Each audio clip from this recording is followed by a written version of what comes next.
So my time in a college dorm consisted of a year or a semester at Minnesota. Um, it was a nice dorm. It was okay. Uh, then I lived at Nyhart, which I was a mid-semester transfer at Nebraska. So when I moved in, basically everybody was gone. They'd gone Oh, home for nice. Christmas break. That's kind of nice, actually. No? Well, I mean, I didn't know anybody. Still. Exactly. Then you can just kind of ease your way in. Yeah, Not overwhelmed. But you're a people I person. like people. Yeah, I know you do. But I am, so that was my only time in the dorms. Okay, so I essentially was told I could not come back to the dorms after the Breden incident on top of Abel. We got, we were not kicked out of the dorms, but it was highly suggested that we will find alternative arrangements. Yeah. So, breading. Begin my 9 different addresses in Lincoln during my 8 years of college. Did you guys keep breading even at those places? Nope. Okay. That was when the bologna started.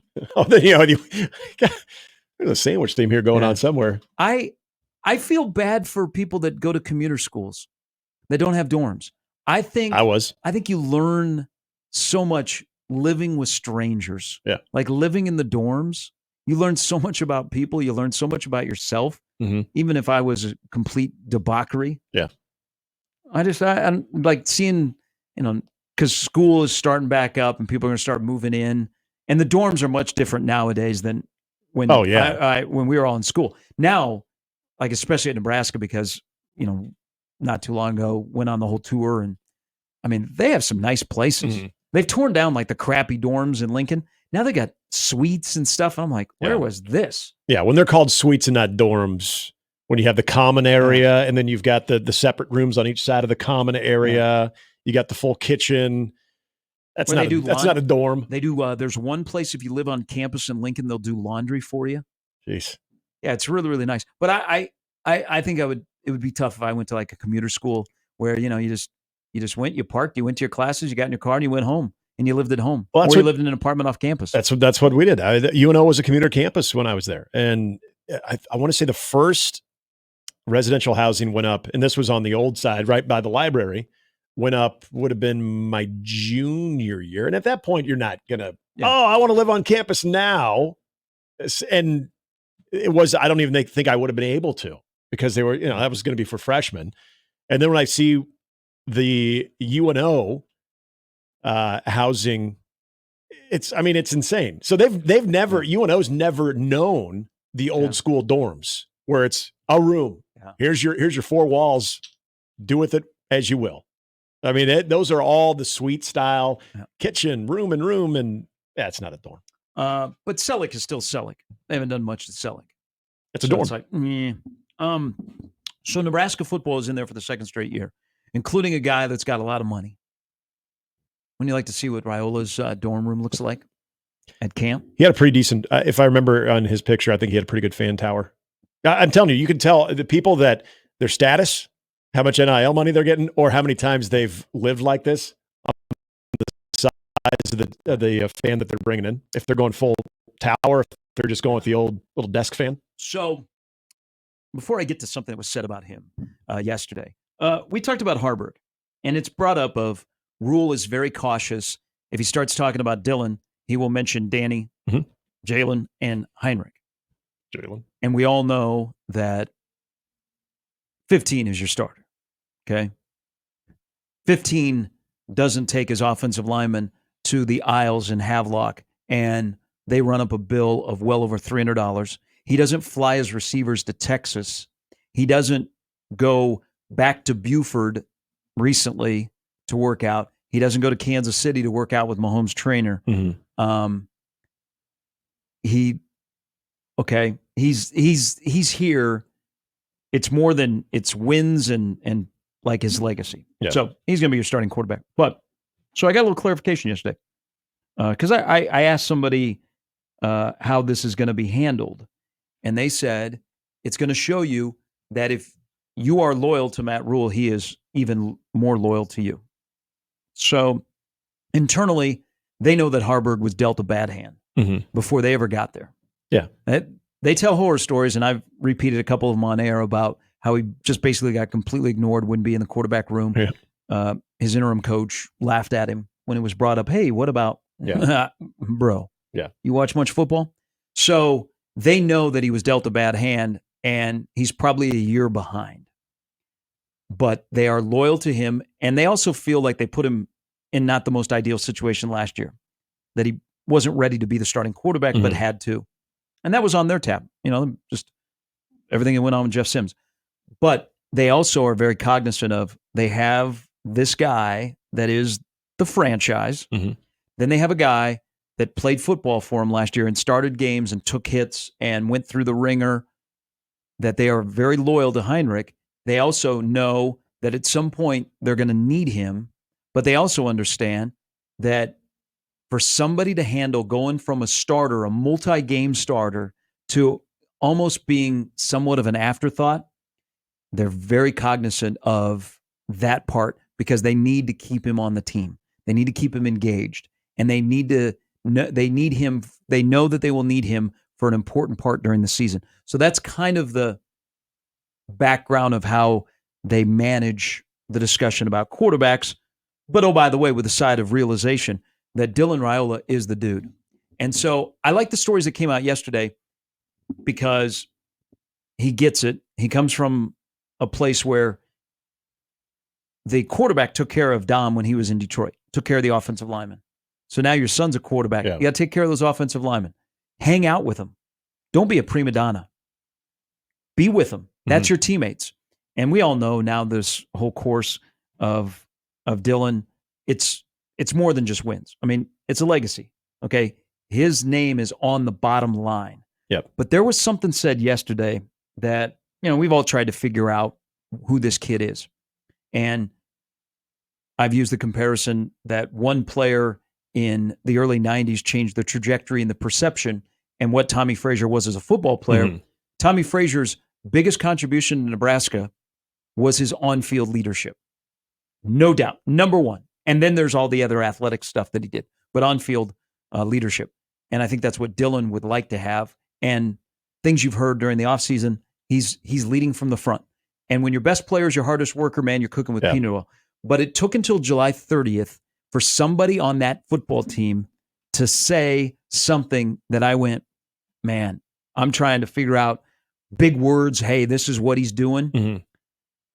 Did you hear what Jamal Banks said yesterday? It's about obsessed with being good. Well, there is that part. Okay. So he's a film study guy. I mean, he just wants to play football. Yep. Okay. Jamal Banks is going to be 23 in October. Jamal Banks is a dude. He's wide receiver 1. Quarterback 1 is 5 years younger. Now, he might have a lot of NIL money, and he might be known everywhere he goes.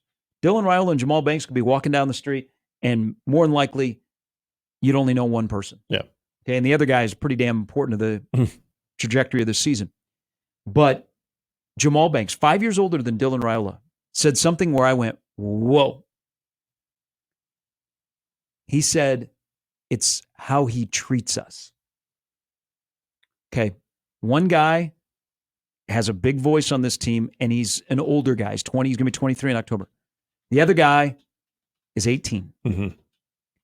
The older guy about the younger guy said how he treats us. Not how we treat him, how he treats us.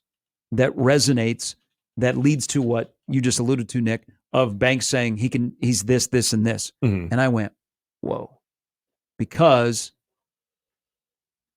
the dynamic of a star quarterback with wide receivers, you might not get that phrase this early in their relationship, and they haven't even played a football game. And I went, whoa. Yeah. I went, okay, there's another sign that this kid is the real deal, and don't give us the ultimate gut punch of not living up to the hype. And it's another example of why that would be such a letdown, because there's a lot of different ways to describe his short time here. I mean, I wouldn't say I'm exhausted by it. I don't think anybody is. I think it's definitely more exciting. But you see him everywhere. You see him representing the brand, peer recruiting.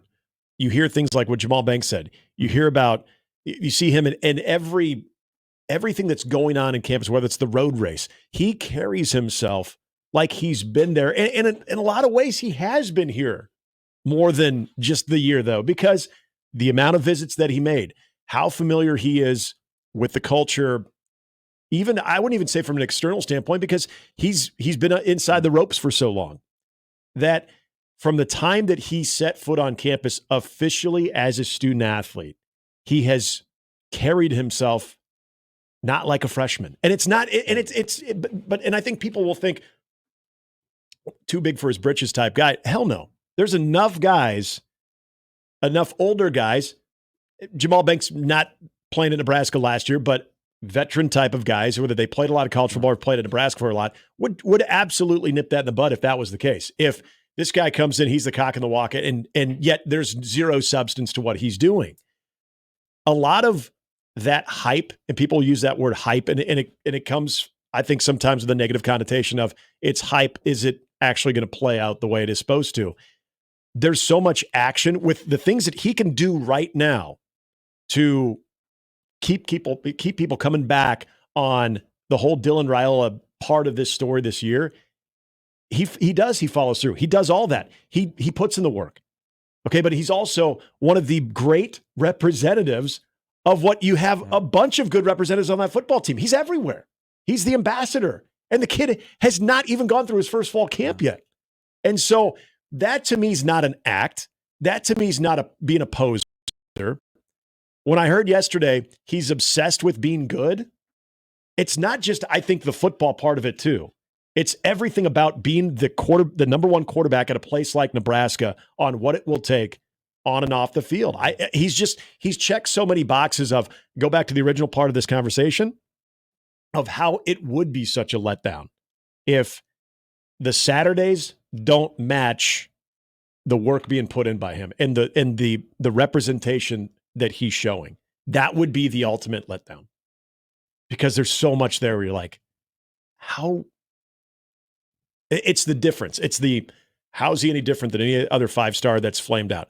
Fair question. But you see those little things, and you bring up a good thing about Jamal Banks. Like, there's little things there that lead you to believe he's different. The structure is different. I like Adrian is a prime example. Every coach, when they come in the first time, they want to get their quarterback. Rule got a mulligan. Okay, they messed up last year. Yeah, they completely messed up, and it could have set them back, but they had a legacy that says, I got you. Yep. So when Adrian came in, and we remember that was a whirlwind. Mm-hmm. Him, Frost, and Verduzco were out in Fresno, and they're recruiting Adrian, and we're like, who is this guy? Now all of a sudden he's on Nebraska radar. Boom, Nebraska's got the quarterback. First year head coaches, they do that in a short amount of time. They go and get the quarterback. They did not set up Adrian to succeed even in his first year, because Jebbia was around. Yep. But a lot of the discussion, because remember, Adrian was here early, was Adrian. And I think that's where Rule's a little bit older and has been through more quarterback derbies where everybody is the same. And then I don't have to say much to my team because you're around them every day and you see who is better. Thing about Adrian, and Adrian, was QB1, but it was close. Mm-hmm. But Jebbia was an afterthought from the staff. Yeah. And it's a different approach, but you treat everybody the same. And then kids aren't stupid. Okay. They know who's different. Yep. They know who's better. They know who's ride or die guys. And, they've done that, and we'll see what it comes to. But I go back to something I said in the first hour, man, of why Nebraska won't be successful. If that position is not better, it's the biggest gut punch to Nebraska football since maybe the 2009 game against Texas. Oh, my God. Because there is such a lead up of your season rides with them. That position holds the keys to the season. Yeah. And a season that could be pretty good. See, that's where I go back to special teams. You don't want to be the reason why you're not good. Mm-hmm. You're the one thing holding the team back. Defensive guys, they said that whether it be in video or in the media, we don't want to be the reason we lose. We want to be the reason we win. Mm-hmm. Okay, you as a quarterback, you hold the keys to the season. You don't want to be the reason why at the end of the day they go, Jesus, Nebraska lost a UTEP. Yeah, because the quarterback was 7 of 17 and threw 2 picks. Yeah. And if I'm a competitor, that drives me. And he's got all of the intangibles of being a competitor, and maybe almost to a fault. I want to add this with what you were saying about Harburg too, because I think it's probably a conversation that we will at some point shift away from, because I said about what the overall vibe with this team is I'm paraphrasing, this is my own way of saying it, but F your feelings, we need to win. F your feelings, we need to win. So you got good guys that are loyal to the program but aren't necessarily going to help you win football games. You do so much for them before you say, okay, reps are being taken from you, going to this person. We want you here, but we're moving on from you too. But there's also, I think, a balancing act of that. And it's amazing. It's on point with everybody involved in the offensive personnel, every coach involved in the offensive personnel. When Dylan is brought up, it is immediately, here's what Dylan does, here's what Danny does, here's what Hinrich does. Every time, on cue. We talked about this last year, about the coaching staff. They seem very much aligned, connected on the message. But I also think there's more so than Danny Kaelin. I think a lot of that is also because of Hinrich, because of first of all, his loyalty, what he did last year, that he is a good athlete, and it's someone that you still want around. So by just, how this conversation would be, even though when we talk about the quarterback position in Nebraska, we're always talking about 15. But what the coaching staff does is the amount of accessibility that they give us, they insert Hinrich's name into it as well. So naturally, we have that discussion. And the more we're bringing up Hinrich Harburg as a part of this team and as someone who can contribute to this team at some point, at some level, there's that feeling of, if you're Hinrich, you're still very much a big part of this thing. And I think that is important. I think anytime you move on, especially the quarterback position, from somebody else, you brought up Tristan Gebbia, you become an afterthought. You feel maybe somewhat alienated from the team, and not necessarily from your own players and your peers, but somewhat from the fan base, because, well, they've named the starter. Now I'm focusing on him. Now I'm going to talk about what he can do, how he's going to help the team. I'm going to get excited about him. Yeah, I hope so-and-so sticks around because he put up a good fight. He's a good kid. But having that relevance to the conversation, I think is important. And I think that's what they do with Hinrich. What was it? 2 days after they announced who the starting quarterback was in 18, Gebbia transferred? Yeah. Was it just 2 days? Yes. I believe it was over. It was the Sunday before class, right? It was a Saturday night. They had their, Saturday, yeah. Whatever. They announced the boneyard thing. They announced the starting quarterback to the students. I believe it was the Sunday then. I think it was Sunday Sunday or Monday is when he pieced out. I don't know. They forgot to tell the guy that didn't get the job fully until they mentioned it. How? Well, you do a podcast, you can do a how, and you'll be there for a couple of hours. All right. Brandon Vogel going to join us in the next hour. We'll get through some emails and some tweets, some other things that came up yesterday. How's your groin? How's your groin? Because guy with a groin that also kicks had a little surgery. In a position that you're already going, huh? We'll talk about Tristan Alvano